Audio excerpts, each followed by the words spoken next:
Arruda et M. Dubé. Conférence de presse de 17h, donc, où on a déjà annoncé des resserrements sanitaires. On les écoute et on vous revient tout de suite après. Oui. Bonsoir tout le monde. Je veux d'abord vous parler de la situation en général, la situation de la pandémie, bien sûr, au Québec. J'ai eu la chance hier, avec le ministre de la Santé, d'avoir une présentation de projection qui venait de la santé publique, de l'INSPQ, de l'INES. Ça va vous être présenté cette semaine, comme on le fait à chaque semaine. Et on peut voir, comme on s'y attendait, d'abord, une augmentation importante de la présence des variants dans les nouveaux cas. La difficulté dans les projections qu'on a pour les prochaines semaines, c'est qu'habituellement, on avait une situation au Québec où il y avait Montréal ou le Grand Montréal, puis le reste du Québec. Or, ce qui est arrivé la semaine dernière, c'est qu'il y a 4 régions, excluant Montréal, donc les régions de la Capitale-Nationale, Chaudière-Appalaches, Bas-Saint-Laurent et l'Outaouais, où il y a eu une forte augmentation du nombre de cas. Puis je précise bien du nombre de cas. Pour l'instant, on n'a pas vu une forte augmentation des hospitalisations dans ces 4 régions, mais on peut penser que ça va venir dans les prochains jours, les prochaines semaines. Là, c'est une question presque que mathématique. Évidemment, on n'a pas attendu de voir l'augmentation du nombre d'hospitalisations pour agir. Dès la semaine passée, on a mis en place des mesures d'urgence dans ces 4 régions. Bon, maintenant, quand on regarde Montréal et les autres régions, de façon assez surprenante, on ne voit pas actuellement d'augmentation importante du nombre de cas. Mais si on regarde ce qui se passe ailleurs, en particulier en Ontario, on se dit que c'est probablement une question de jours, question maximum de semaines. Oui, pour l'instant, on a résisté un peu plus longtemps qu'ailleurs, mais il y a un risque, selon les experts, qui est plus important cette semaine qu'il l'était la semaine passée, qui est une forte augmentation des cas, entre autres dans la région de Montréal. Et c'est pour ça qu'on veut aujourd'hui apporter des nouvelles mesures qui sont vraiment préventives. Il n'y a pas personne là, qui est capable de dire avec certitude où on va être dans une semaine, 2 semaines, mais on veut vraiment agir de façon préventive en ajoutant des mesures, des restrictions dans les zones rouges et dans les zones oranges. Bon, la santé publique nous dit que les endroits qui les inquiètent le plus, ce sont les écoles, les sports, les lieux de culte, les maisons. Et donc, on a essayé effectivement de regarder les mesures qui devaient être mises en place. Évidemment, je l'ai répété souvent, puis je vais continuer à le répéter. Le dernier endroit où on veut agir, c'est dans les écoles, parce qu'on veut autant que possible que les enfants restent à l'école. C'est important pour leur apprentissage, c'est important pour leur vie sociale, pour leur santé mentale, mais en même temps, il faut voir ce qui est possible de faire comme compromis. Donc, dans les zones rouges, bon, on a nos 4 nouvelles régions, donc Capitale-Nationale, Outaouais, Bas-Saint-Laurent, puis Chaudière-Appalaches. Puis on a les régions qui étaient déjà en rouge, c'est-à-dire Montréal, Laval, Laurentides, Lanaudière et la Montérégie. Donc, j'annonce que dans ces zones rouges, à compter de lundi prochain, on va revenir à l'alternance en secondaire 3, 4, 5. Ça veut dire que les élèves vont aller à l'école une journée sur 2. Malheureusement aussi, la santé publique nous demande d'annuler les activités parascolaires, donc toujours à partir de lundi prochain. Puis à partir de jeudi cette semaine, on va aussi limiter les activités sportives à l'intérieur, on va fermer les gyms, toujours dans les zones rouges, et on va limiter le nombre de personnes dans les lieux de culte à 25. Je suis toujours dans les zones rouges. Bon, peut-être un commentaire sur l'alternance secondaire 3, 4, 5. Évidemment, je m'attends à ce que certaines personnes nous disent Ah, ben la semaine passée ou l'autre semaine avant, vous disiez le contraire. Écoutez, moi, je préfère que la santé publique s'ajuste pour la santé des Québécois plutôt que de tenir mordicus à défendre une position parce que c'est la position qu'il avait choisie la semaine passée. Là. Donc, je trouve ça même jusqu'à un certain point courageux de la part de la santé publique de nous dire, écoutez, la semaine passée, on vous disait que c'était possible de retourner les secondaires 3, 4, 5 à temps plein, mais cette semaine, on pense que c'est trop risqué. Et en même temps, ben, c'est un compromis parce que quand même, ces ados-là, parce que dans ces années-là, c'est des ados, mais ils vont quand même pouvoir aller à l'école une journée sur 2. Dans les zones oranges, la santé publique nous donne une série de recommandations qu'on suit. Entre autres, il y en a 2 qui sont importantes. On va mettre le masque obligatoire, même aux primaires, dans les premières années. Je sais que certains parents étaient inquiets de l'impact chez les jeunes enfants, mais je peux vous dire qu'on le fait déjà dans les zones rouges, puis ça se passe très bien. Là. Les enfants sont pas mal plus capables de s'adapter que ce qu'on pensait. Bon, puis pour ce qui est des lieux de culte dans les zones oranges, on va passer de 250 à 100. Et on arrête là, pour l'instant. Donc, pour l'instant. Par contre, il y a une autre mesure qui est importante de rappeler, c'est ce qui se passe dans les maisons. Bon.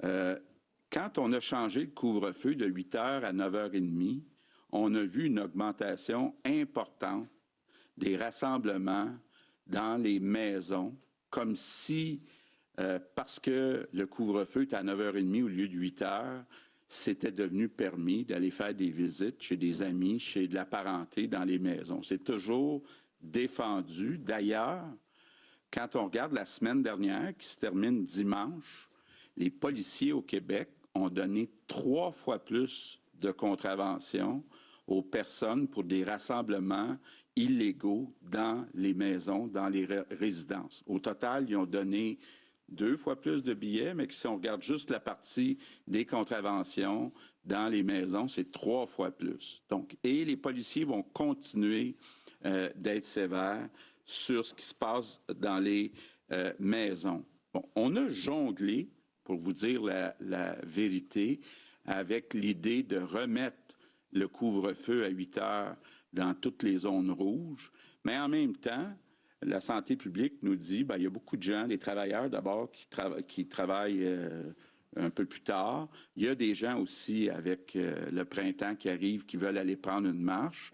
Mais je veux vous dire qu'on n'hésitera pas. S'il y a une augmentation, par exemple, du nombre de cas dans les prochains jours à Montréal, on va remettre le couvre-feu à 8 h. Je veux juste que les gens comprennent bien, là, on dit non, pas aujourd'hui, mais on n'exclut pas cette possibilité-là, puis on suit ça de jour en jour. Il y a quelques jours aussi, la santé publique, le directeur de la santé publique puis le ministre de la Santé ont envoyé des nouvelles directives aux santé publiques régionales pour dire « traînez pas là ». Quand il y a un gym, un commerce, une entreprise qui ne respecte pas les consignes, bien, fermez-les, ça presse. Il ne faut évidemment pas attendre que ces cas-là se multiplient.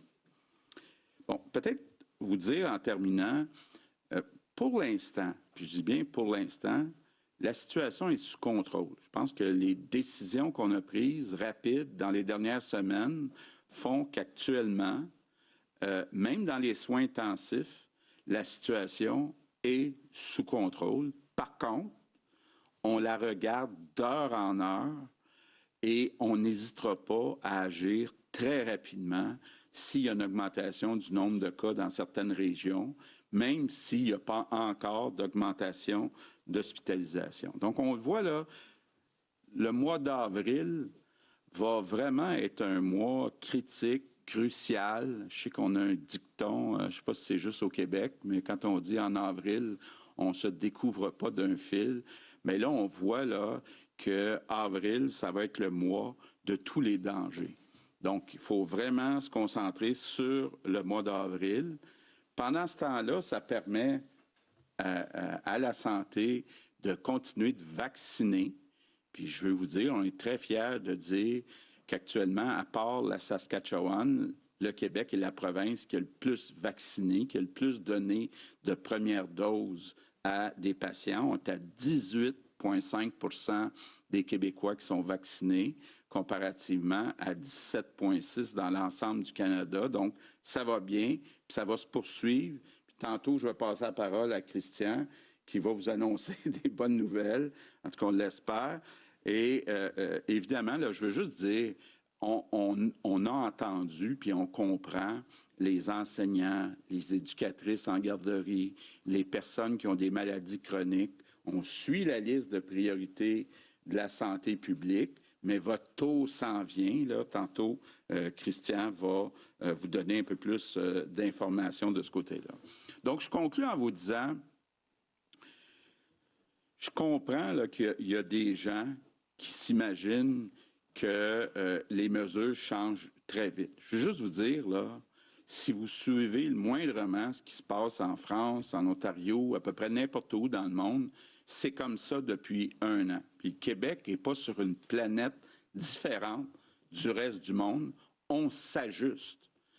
Et quand les personnes ou certaines personnes disent bien, la décision que vous prenez aujourd'hui, vous auriez dû la prendre il y a 2 semaines, il y a 3 semaines, bien, ça veut dire que pendant 2 semaines ou 3 semaines, les libertés qu'on a pu se donner, bien, on n'aurait pas pu se les donner. Puis tant qu'à moi, 1 semaine de plus à avoir de l'école, à avoir certaines activités, bien, c'est 1 semaine qui aide pour la santé mentale. Donc, on ne se privera pas d'ajuster puis de donner des libertés quand c'est possible de le faire, mais de refermer quand c'est nécessaire. Je peux vous dire qu'on fait tous en avant ici notre gros possible. Donc, je vous dirais, s'il vous plaît, je sais que vous êtes tannés, mais encore un dernier effort. D'abord, quand c'est rendu votre tour, allez vous faire vacciner. Puis, entre-temps, soyez prudents. Puis, ce n'est pas seulement les personnes plus âgées, là, avec le nouveau variant, même les jeunes peuvent être touchés, puis hospitalisés, puis avoir des conséquences graves. Donc, prenez ça au sérieux, soyez prudents. Good evening, everyone. Le premier ministre François Legault qui plaide qu'il s'ajuste, et s'il a, oui, donné 2 semaines davantage de liberté aux citoyens, il ne le regrette pas, dit-il. Avril sera le mois de tous les dangers, donc recul pour les élèves de secondaire 3 et 4 et 5 qui devront alterner 1 journée sur 2 à la maison et à l'école. Les gyms qu'on ferme en zone rouge. Alors, tour de table rapide pendant qu'il le répète en anglais. Sébastien Bovet, c'est ce que vous aviez raconté en gros, les annonces. Et il y a une réponse aussi politique assez forte en disant « Oui, oui, je m'ajuste, là, puis je suis prêt à en payer le prix ».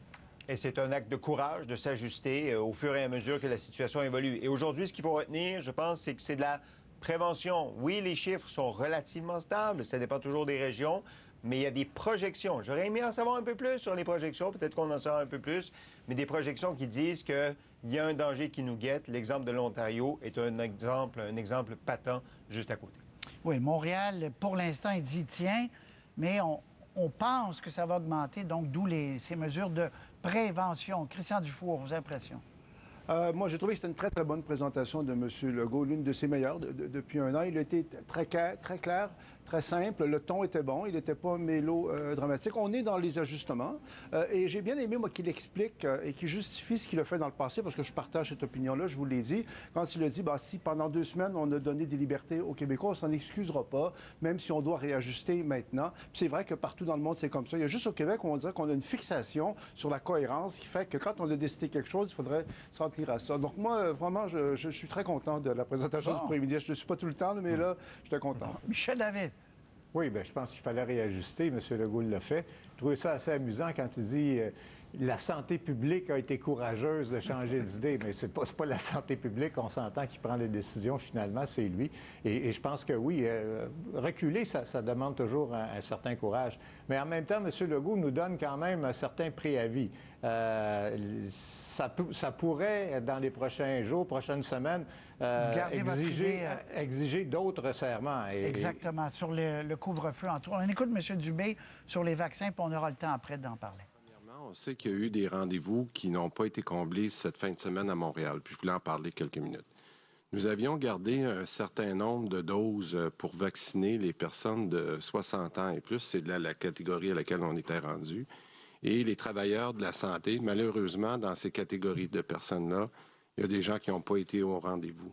Alors donc, rapidement, ce qu'on a pris la décision de faire, c'est de transférer les doses vers des régions pour leur permettre de leur couverture vaccinale. C'est pourquoi on a envoyé, je vous l'avais mentionné, 34 000 doses dans les dernières semaines, mais nous, on va rajouter 20 000 doses de plus en région pour les prochains jours. Donc, s'assurer qu'on a les vaccins au bon endroit le plus efficace possible. Je répéterai aussi que depuis le 15 mars, là, on donne maintenant les vaccins en prorata de la population proportionnelle. Je comprends des gens, parce que j'ai vu plusieurs réactions durant le week-end, là, que c'est frustrant de voir que des rendez-vous n'ont pas été comblés. Mais je veux être très clair que tous les vaccins qui sont reçus sont administrés dans les jours qui suivent leur réception. J'aimerais rappeler qu'on a donné, maintenant on a administré 1,6 million de doses depuis le mois de décembre. Donc le vaccin, il ne dorme pas dans les congélateurs. On est à un moment charnière. Puis je vais l'expliquer pour que les gens comprennent pourquoi on est en train de changer de catégorie. Parce qu'on passe d'une vaccination jusqu'à maintenant qui était axée sur l'âge. Rappelez-vous, là, on était soit dans les CHSLD, soit dans les RPA, mais c'était vraiment dans les catégories de 85 ans et plus, etc. Et là, on est en train de passer d'une vaccination que j'appelle à risque de propagation. C'est très, très différent. Alors, quand les gens nous recommandaient de dire, bien, écoutez, si les gens de 60 ans et plus ne veulent pas se faire vacciner, bien, passez à 55. Mais on ne peut pas faire ça. La santé publique nous recommande très fortement, après avoir terminé les 60 ans, c'est de passer ce qu'on appelle aux catégories 8 et 9, notamment les catégories 8, c'est des gens qui ont des maladies chroniques, des problèmes de cancer, etc. Donc, c'est ce que nous allons faire. On a donné le temps nécessaire à ceux qui avaient 60 ans et plus, particulièrement dans la région de Montréal, mais on va ajuster nos opérations, on le fait rapidement.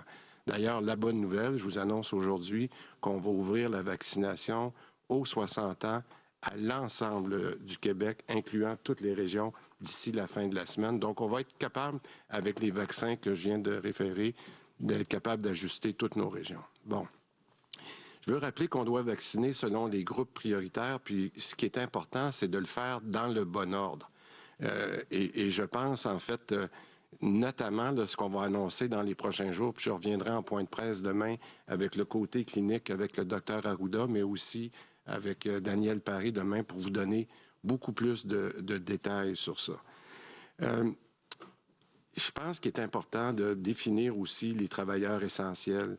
Vous le savez, les travailleurs essentiels, pour nous, ça inclut les corps d'emploi, comme par exemple les travailleurs qui ont des risques très élevés de propagation. Je pense aux professeurs, ça fait longtemps qu'on en parle. Pour moi, on est rendu là.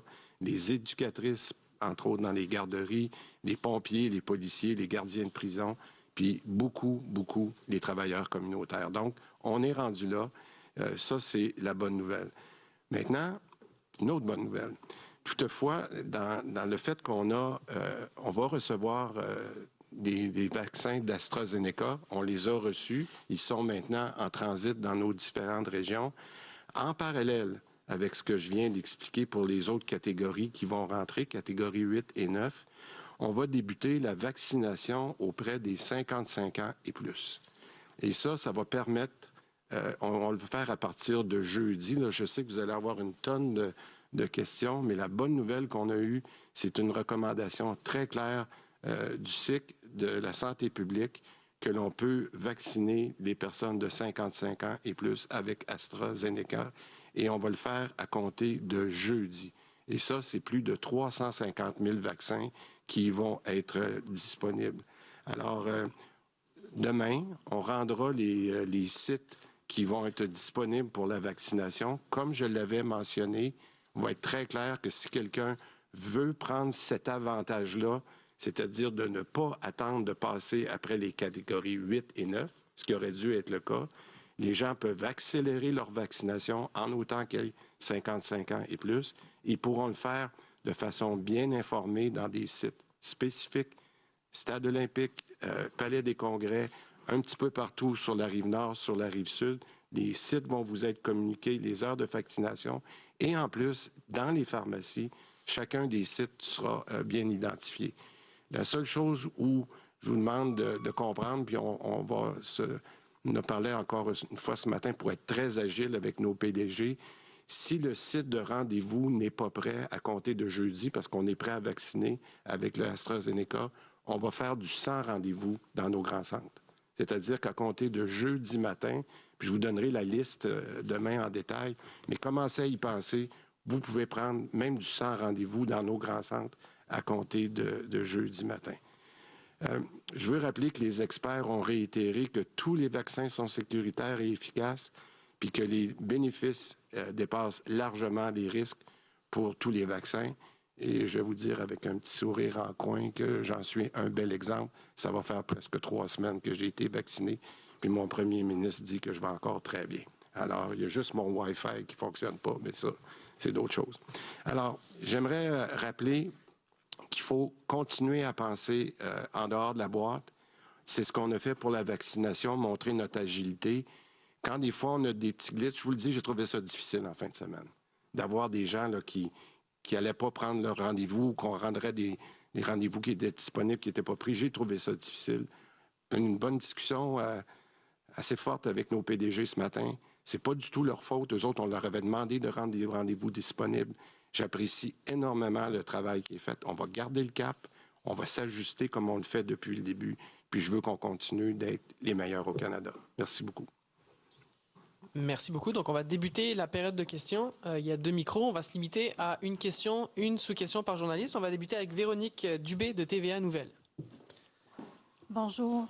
On a donc entendu par rapport au gym, par rapport aux lieux de culte, mais il suffisait durant le week-end d'aller se promener dans les commerces pour constater que les règles n'étaient pas nécessairement respectées. Est-ce que ça vous inquiète, cet aspect-là? Puis, Écoutez, c'est clair que dans les commerces, il y a ce qu'on appelle une volumétrie, le nombre de personnes qui sont accessibles, pas de flânage à l'intérieur des commerces. Et comme on l'a dit tantôt, on a demandé à nos directeurs de santé publique, dans le contexte du variant et la vitesse à laquelle ça se propage, puis que ça devient plus compliqué aussi, rapidement le nombre de cas, nos directeurs de santé publique, s'ils observent que des mesures ne sont pas prises en compte, telles que respectées, pourront fermer l'établissement pour 7 jours. Ils vont enquêter. Si c'est de la transmission, ça va être pour 21. Donc, ça fait partie des choses qu'on va regarder aussi en termes de respect des consignes. Maintenant, à la lumière de ce qui arrive, est-ce que vous regrettez de ne pas avoir été plus sévère mercredi, donc à la veille du congé de Pâques, en sachant qu'il y a eu vraiment 3 fois plus de rassemblements dans les maisons? Bien, comme je disais tantôt, pour l'instant, si on regarde par exemple Montréal, qui est une région très importante, il n'y a pas d'augmentation de cas, mais on ajoute des mesures. Donc, on est vraiment devant la parade. Quand on se compare à d'autres, on est content d'être devant la parade, puis on veut continuer d'être devant la parade. Donc, je pense qu'on a agi rapidement dans les 4 régions où il y avait des problèmes dès la semaine passée. C'était un peu surprenant que ce soit ces 4 régions-là avant même Montréal, mais on a agi tout de suite. Puis pour l'instant, on est en contrôle dans les hôpitaux, incluant dans les soins intensifs, ce qui est loin d'être le cas quand on regarde ailleurs. Henri Ouellet-Vézina de La Presse. Oui, bonjour. Ma première question serait pour vous, M. Legault. À la lumière de ce que vous annoncez aujourd'hui, le retour de certaines consignes en zone rouge, est-ce que vous pensez que vous êtes peut-être allé trop vite avec les allègements que vous avez proposés? Puis est-ce que vous avez des chiffres précis sur, quand vous dites on pourrait aller plus loin, on pourrait resserrer encore davantage, avez-vous des caps ou des objectifs précis qui feraient en sorte que, oui, effectivement, on resserrait davantage en Grand Montréal? Bien, écoutez, essentiellement, ce qu'on regarde, là, puis je disais, on le regarde d'heure en heure, région par région, c'est le nombre de cas puis le nombre d'hospitalisations. Pour l'instant, ça ne bouge pas beaucoup du côté de l'hospitalisation. Ça a bougé du côté des cas dans 4 régions. Puis là, on a été très sévère dans ces 4 régions-là. Donc, je pense que, comme partout ailleurs sur la planète, on ouvre, on ferme. On aurait pu dire l'année passée, au printemps, on ferme tout pour 1 an. Comme ça, on n'aurait pas joué au yo-yo. Mais je pense qu'il y a beaucoup d'activités qu'on a pu avoir. Et c'est la même chose, même quand on regarde le mois de février et mars. On a été capable d'avoir des enfants à l'école. On a été capable d'avoir des activités sportives et autres pour nos jeunes puis nos moins jeunes. Maintenant, là, on voit que le variant est plus présent.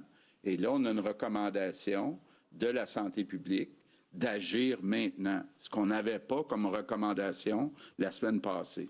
Peut-être, François. Oui, vas-y. Peut-être une chose que j'aimerais rajouter, je pense que les gens suivent beaucoup, là, juste pour compléter le point du premier ministre sur ce qu'on suit à toutes les heures, les hospitalisations et les soins intensifs. Vous vous souvenez, vous avez rencontré quelquefois Dr O'Patterney, qui est dans notre équipe.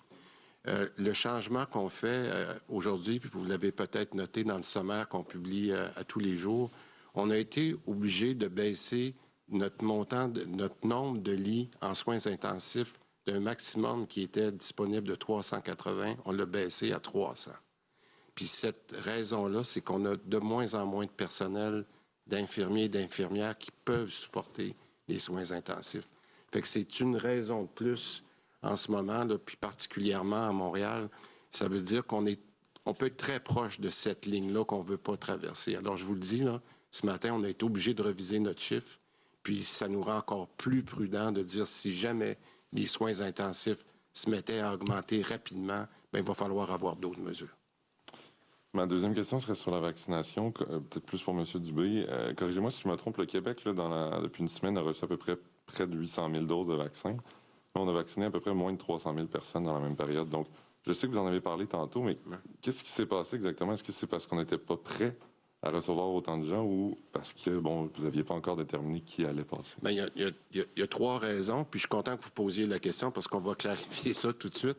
Premièrement, les doses, quand vous dites qu'on reçoit dans une semaine, là, les doses dont on parle, que ce soit l'AstraZeneca, qu'on a reçu le 2, le 3 pour Moderna, puis Pfizer, le 4, on les reçoit jamais une journée, puis on peut commencer le lendemain.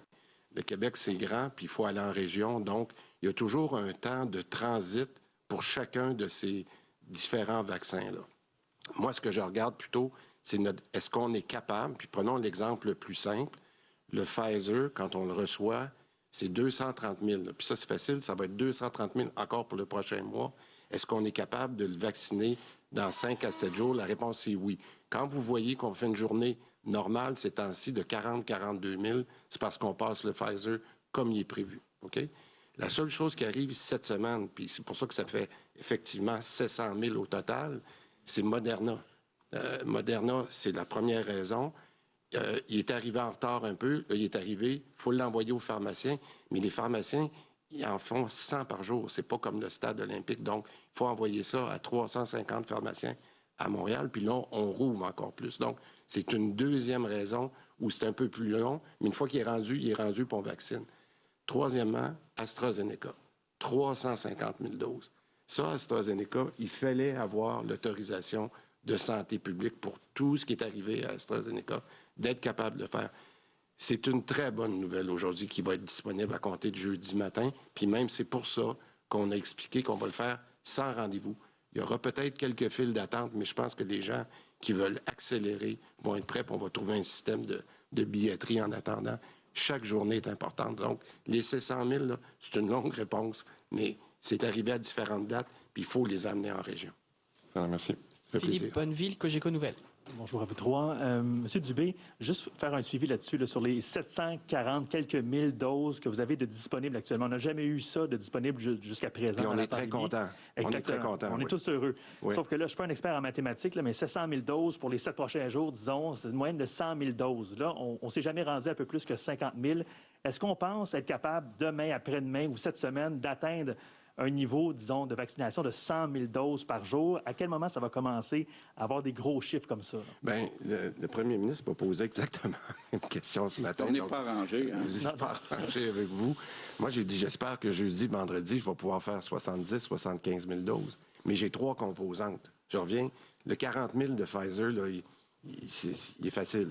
Après ça, Moderna, les pharmaciens étaient un petit peu en retard. Pas de leur faute, le vaccin. Moi, je pense qu'on va aller le chercher. Maintenant, c'est pour ça qu'on a décidé de le faire avec des stratégies différentes. Puis AstraZeneca, bien, je vais vous dire, un 100 rendez-vous au Stade olympique, au centre de foire à Québec, nos grands centres, on est capable d'en faire 20, 30, 40 000. Vous l'avez vu, là, nos centres sont capables de faire 2 fois, 3 fois. Les gens nous disent, comment ça fait qu'il n'y a pas personne? Mais on n'a pas de vaccin. Là, on va être capable de prouver que la machine est là, puis elle est capable. Moi, je pense que jeudi, vendredi, on devrait avoir des bonnes nouvelles. Puis c'est pour ça qu'on rentre le 100 rendez-vous à compter de jeudi matin. Pour M. Legault, maintenant, il faut revenir sur les plages de vaccination non comblées. Votre ministre a dit que ça a été très difficile de voir ça en fin de semaine. Je pense que l'ensemble de la population est un peu indignée. Là. Vous avez vu les réactions. 5 000 doses, 5 000 rendez-vous en fin de semaine non comblés, mais semble-t-il que ça se passait comme ça depuis plusieurs jours, au moins 2 semaines. Au total, il y en a combien de ces plages de rendez-vous-là qui n'ont pas été comblées? Vous avez réagi comment en fin de semaine en voyant ça? Et quelle est la façon de vous assurer que ça ne se reproduira plus, que chaque rendez-vous sera donné, même si c'est à 17 h en fin d'après-midi, qu'on trouve quelqu'un pour recevoir cette injection-là? Bien, je pense que Christian a bien expliqué la situation. D'abord, c'est important, là, quand je lisais certains articles en fin de semaine, ça donnait l'impression qu'on avait perdu 5 000 doses, qu'on avait jeté dans les poubelles. Là, on n'a pas perdu aucune dose. Maintenant, c'est pas simple parce que il y a un ordre de priorité à suivre. Puis comme l'expliquait Christian, il faut faire les 60 ans avant d'aller faire les travailleurs essentiels puis les malades chroniques. Tu sais, je vois des gens qui disent, ben voyons donc, c'est simple, ouvrez pour les 55 ans. Ben, je m'excuse, ça respecterait pas l'ordre de priorité de la santé publique qui tient compte justement des risques associés aux différentes situations que vivent les Québécois. Donc, on essaie de suivre ça. Par-dessus ça, il y a l'AstraZeneca qui s'applique juste aux 55 ans. Mais là, Christian, une bonne idée de dire, ben là, on va dire aux gens, c'est AstraZeneca, là, il n'y aura pas de cachette. Ceux qui veulent 55 ans et plus avoir l'AstraZeneca, bien, il y aura comme une file parallèle. Mais c'est tout ça qui est compliqué à mettre en place. Mais moi, je ne suis pas inquiet, là, connaissant Christian, que d'ici quelques jours, on va enligner ça. Mais il faut suivre l'ordre de priorité. Moi, je pense que on a fait le choix de dire les personnes les plus vulnérables se font vacciner en premier. Bien, c'est pas vrai qu'on va vacciner une personne de 55 ans avant une personne qui a le cancer ou un enseignant qui a des risques ou une éducatrice en garderie qui a des risques.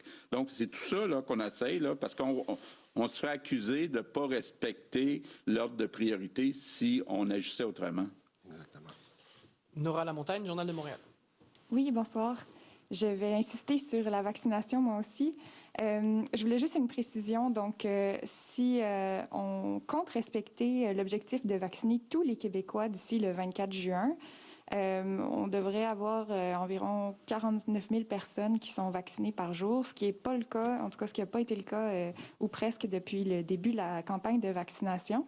Là, vous semblez annoncer des hausses de vaccination pour les prochains jours, les prochaines semaines.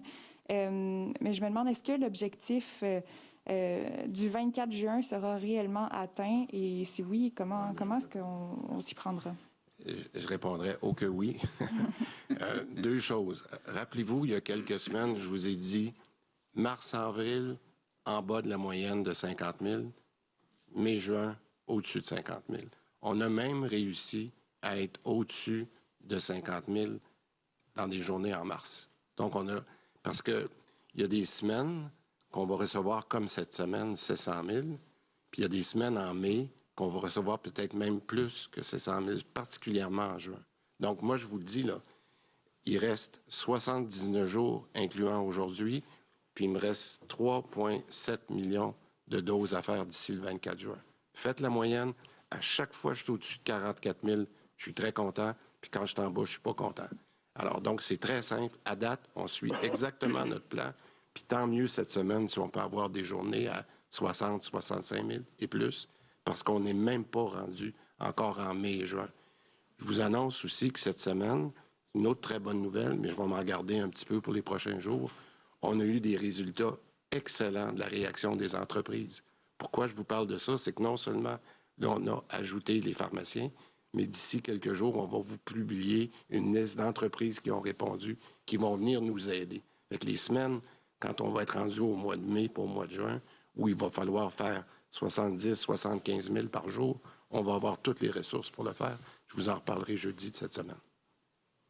Pour ce qui est des zones où les mesures d'urgence ont été appliquées depuis la semaine dernière, la fermeture des commerces non essentiels, le retour du couvre-feu à 20 heures, est-ce que vous êtes déjà en mesure de dire aux citoyens de Québec, Lévis et Gatineau et quelques endroits en Beauce que ces mesures seront prolongées au-delà de lundi prochain? Est-ce qu'elles pourraient être maintenues tout le mois d'avril, par exemple? Bien, c'est pas ce qui est visé. Il faut comprendre que la mesure d'urgence, c'est une mesure choc temporaire. On ne s'attend pas à avoir son effet immédiatement. Donc, c'est une chose. Mais c'est clair qu'après avoir passé dans une mesure choc, on va se retrouver, je veux dire, tout est possible dans la vie, là, mais à 98 % des chances en zone rouge, dans le nouveau rouge renforcé. Donc, vous comprendrez que ça veut dire que c'est-à-dire que les gens qui étaient, par exemple, à l'orange à Québec, qui sont passés en mesure d'urgence, au lieu de revenir à l'orange, ils vont aller en rouge. C'est ce qui est prévu actuellement à partir du 12 Oui, je vais vous dire bien honnêtement, là, à moins qu'il y ait un miracle, puis tout d'un coup, ce soit complètement nettoyé, ça ne ferait pas logique de revenir à l'orange, parce qu'on sait que le 10 jours, c'est un traitement choc, mais ce n'est pas un traitement qui va tout faire abaisser tout d'un coup, là. Merci.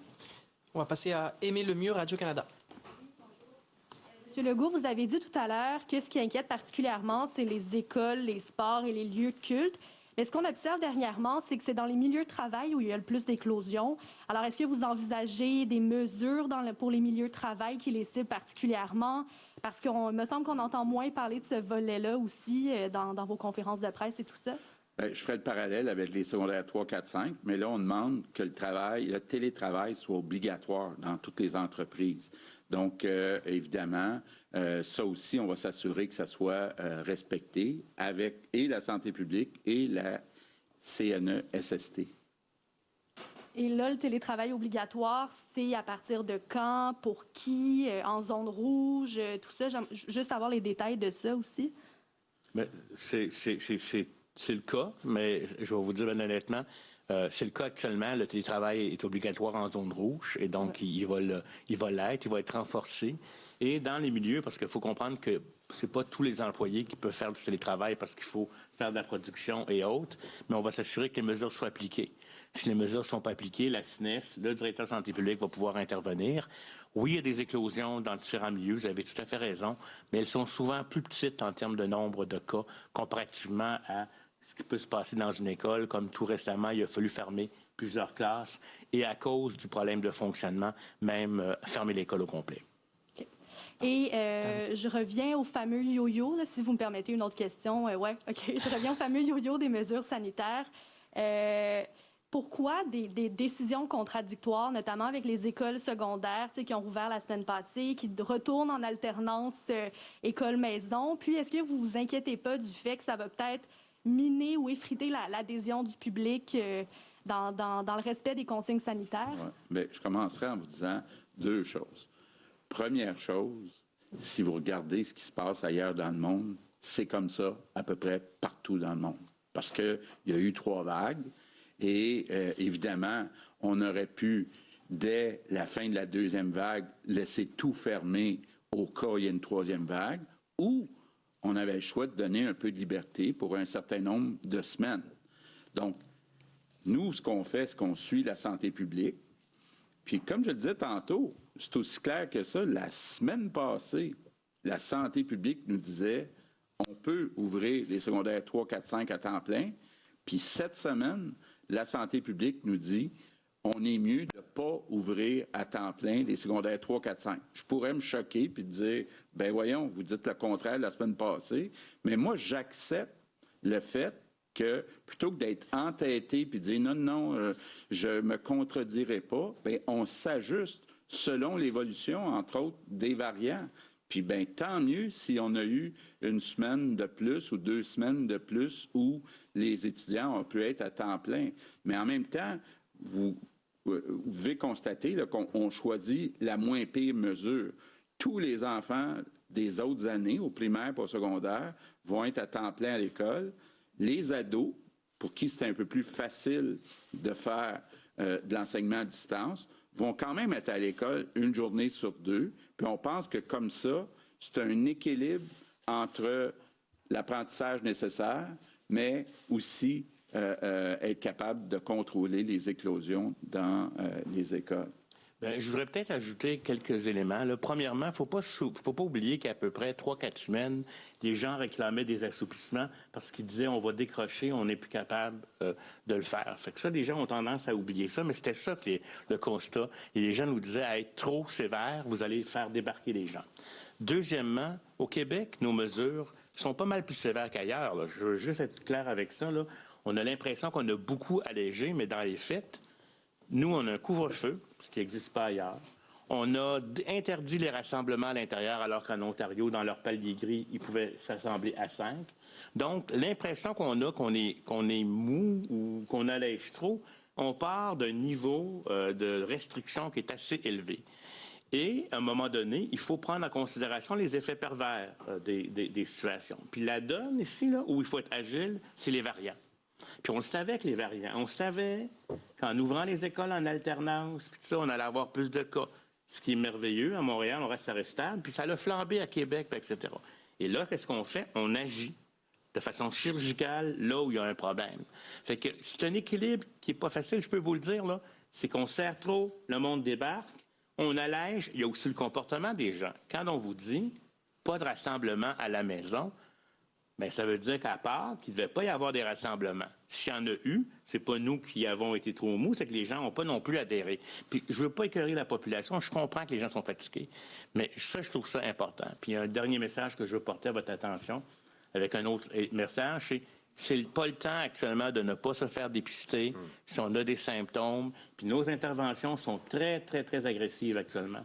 On va isoler des cas de contact. On va intervenir de façon intensive dans les milieux scolaires pour justement empêcher ce variant-là. Donc, s'il vous plaît, collaborez avec les équipes de santé publique.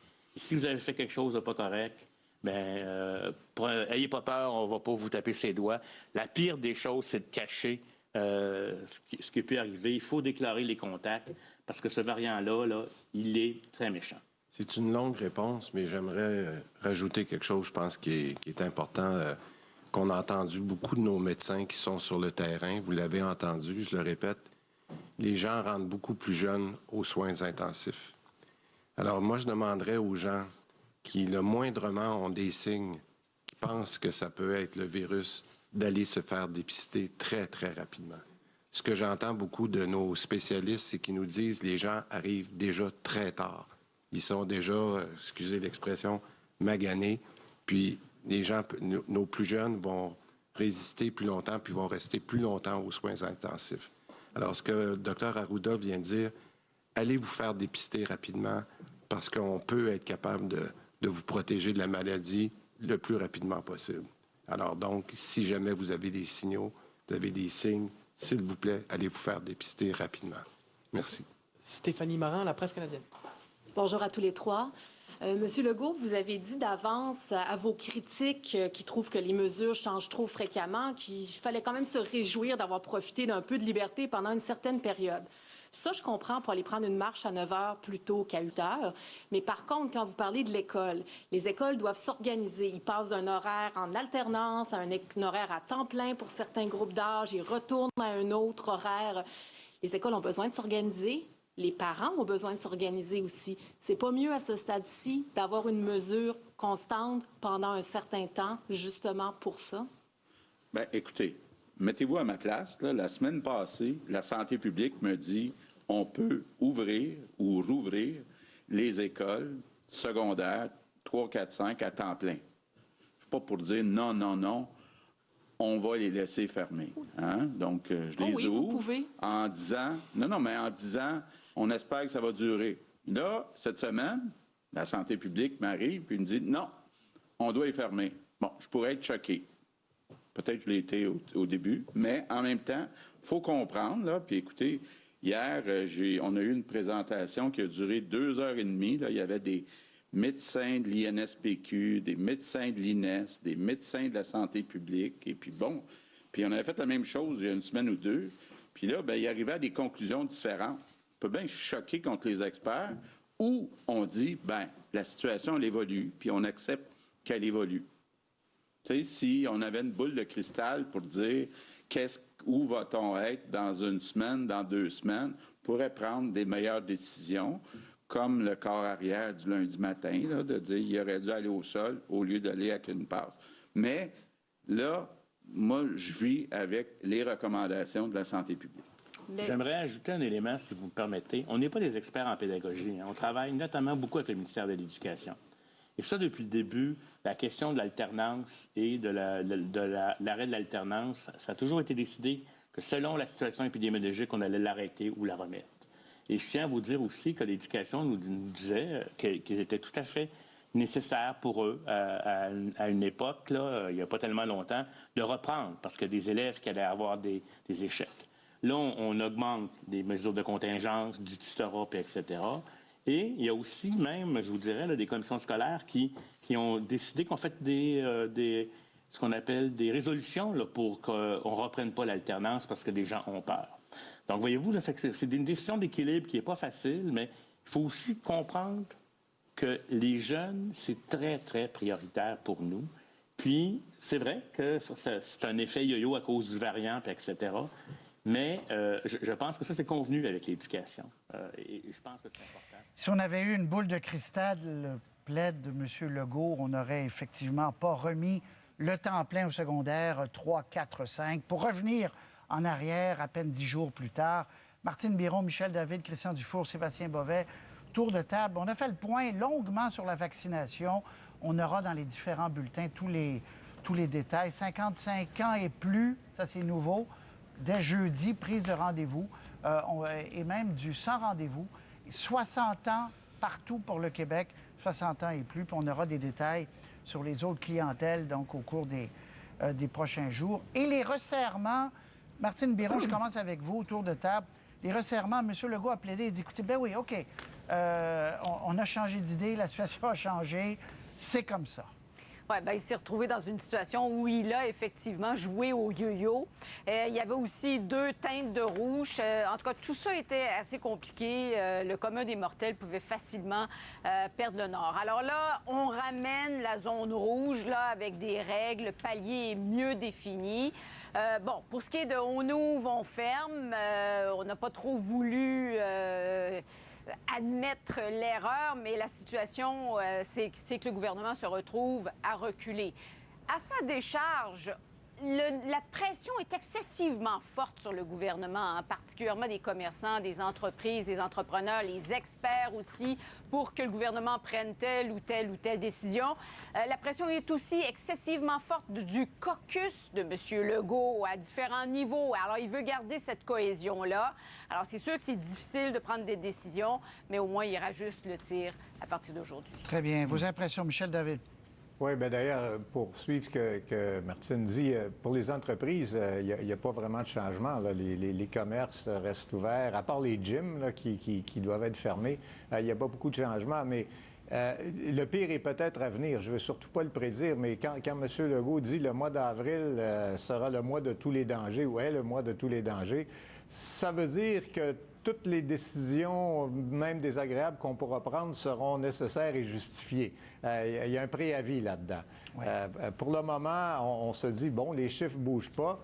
Les projections que j'ai pas vues, que je pense personne n'a vues... Là, mais qu'on nous promet dans une séance briefing cette Oui, semaine. et qui serait peut-être utile pour appuyer là, les décisions de M. Legault. Ouais. Je pense que si on fait craindre aux gens, avec chiffres à l'appui, des choses terribles, ça va être beaucoup plus difficile, beaucoup plus facile, dis-je, à avaler, là, ce qui nous impose. Sébastien Bovet, Michel David parle d'avertissement. Le couvre-feu, M. Legault a été clair là-dessus. Il dit c'est possible qu'on le ramène à 20 heures. Il y a eu 3 fois plus de contraventions depuis qu'il est à 21h30. Donc, testez-moi pas parce que je sens que ça pourrait arriver, dit-il. Oui, puis il y a eu des discussions pour le ramener à 20 h. Finalement, ils ont décidé de le garder à 21h30. C'est dur, un couvre-feu à 20 h à Montréal, dans des appartements avec la proximité, les quartiers où les gens vivent serrés. C'est dur de garder les gens à l'intérieur à partir de 20 h, surtout quand il commence à faire plus beau. Donc, on ne veut pas qu'ils se rassemblent, mais en même temps, on veut leur laisser une certaine liberté le soir. Pour le reste, la tempête s'en vient, on placarde les fenêtres, on espère qu'elle frappera pas trop fort, mais si elle frappe, on espère réduire les dégâts le plus possible. C'est ça. On est en prévention, Christian Dufour. On ne veut pas que le scénario ontarien se produise ici. C'est ça, et puis on procède à des ajustements. J'ai retenu beaucoup la présentation de M. Christian Dubé, qui me semblait très convaincant, très rassurant dans tout le dossier des vaccins. Je trouve qu'il maîtrise manifestement le dossier. C'est pas mineur, ça, parce que c'est la lueur d'espoir. Bon, un des gros débats, évidemment, c'est M. Legault a dû se justifier de ne pas jouer au yo-yo. Moi, ce que j'en pense, c'est qu'il a totalement raison. Il y a juste au Québec que cette fixation-là, c'est dans la nature des choses que les mesures doivent évoluer. Pour quiconque valorise la liberté, les relâchements, là, entre guillemets, d'il y a 3 semaines étaient nécessaires parce que les gens étaient en train, je le répète, de virer fou, et ils ont bien fait de le faire. Et M. Legault l'a assumé. Très bien. Martine, Michel, Christian, Sébastien, merci encore une fois. Merci, mesdames et messieurs, de nous avoir suivis lors de cet autre point de presse. Tous les détails au téléjournal, dans vos téléjournaux, sur les mesures annoncées. Mais les gyms ferment, les zones rouges, donc, se referment un peu. Et il y a des menaces si les choses venaient à aller moins bien au cours des prochains jours. Merci. À très bientôt. Au revoir.